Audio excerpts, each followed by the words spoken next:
Hey everyone, thanks for joining me today. My name is Dane from featherprop.com, and today I'm going to bring you a video showing how I tie my tarp 10-stake guy lines down. These guy lines are fixed to the tarp without the use of any hardware, and they're tightened without the use of any hardware. The only hardware involved is the 10-stake itself that it goes into the ground. This is a technique. This is something I picked up on YouTube somewhere. I wish I remembered who it was. It was a while ago, and I'd like to give credit where it's due, but I don't recall. Somebody else had posted this. I thought it was a cool way of doing it, and I like it, so I'm going to bring that to you today. Now you're going to see here I have three guy lines already done. This is with the use of a prusik or a prusik knot. I'm not sure exactly on the correct pronunciation.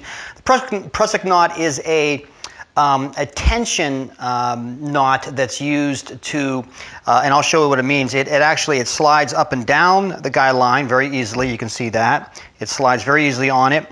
But whenever you put pressure on it, I don't know if I can get it here, it holds very, very tightly. I'm pulling on it. Once you put pressure on that, the friction knot, the friction holds it. So this makes a great way to tie your 10 stakes down, your guy line, without the use of any additional hardware. I've already done 3, and I'm going to do the 4th one here. You can help me if you'd like. So we're going to do our 4th one. This is a night eyes cordage that's used. It's reflective material. I've been using this for years.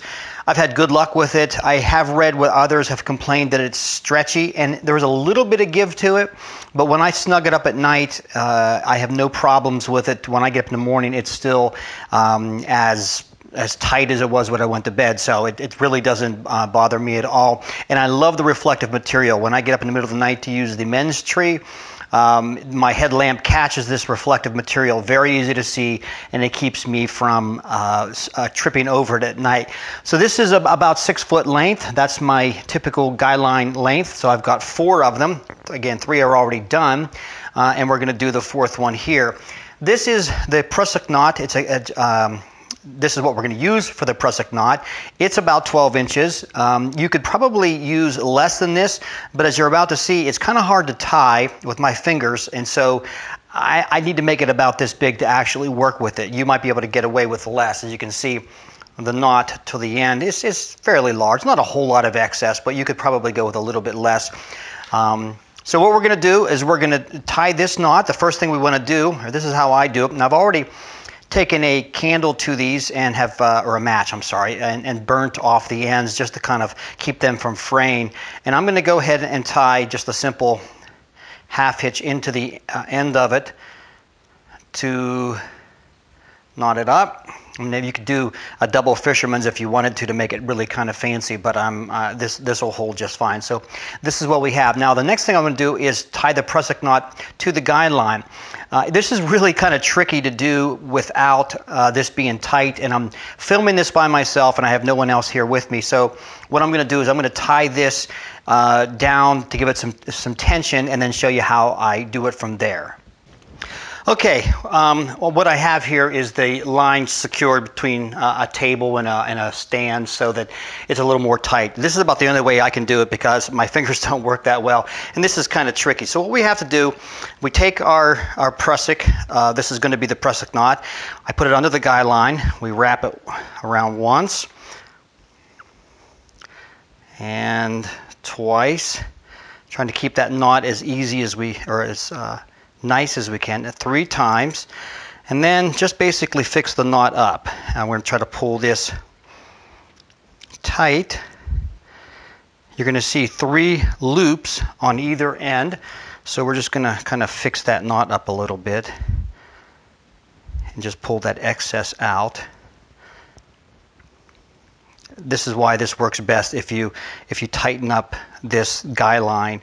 Or have an extra set of hands to help you. So we're going to just pull that up a little bit and make that tight. There we go. Okay, we have that tight now. So there we go. Now we've put our prusik knot on, and as you see, it slides very easily. But whenever this friction knot takes a load, it's going to pull tight. It's going to stop wherever you stop it. As soon as the load goes on, this will stop, but it slides very easily back and forth. So now what we want to do is attach this guy line to the tarp itself, and I'll show you how to do that next. Okay, now we have the D-ring, which is attached to the tarp, and this is what's going to hold my tarp stake, or this is what's going to hold my tarp to the stake via the line.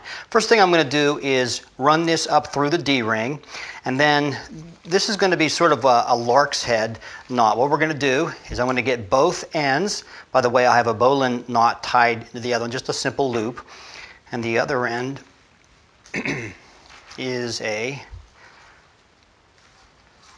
I don't have a stopper knot in it yet, but I'm going to tie a stopper knot in this.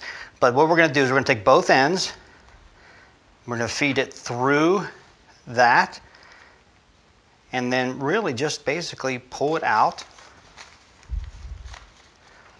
And eventually we'll have to feed our own knot through this.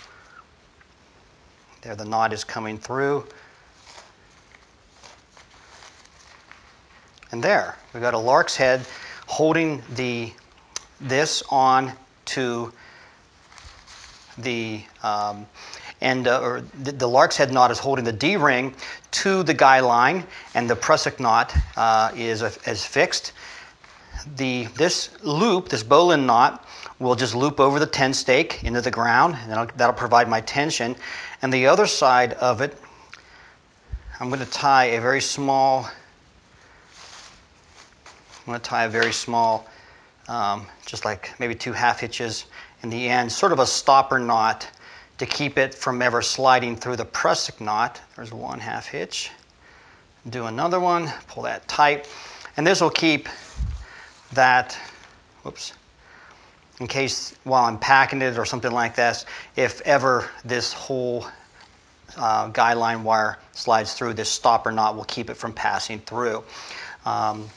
So that's how I do it, and then all you have to do is drive the stake in, loop this knot over top the stake, and then using the guy line, pull it up through until it's good and tight, and leave it there. And the tarp will be very tightly attached to the guy line, attached to the stake, and your tarp should be good.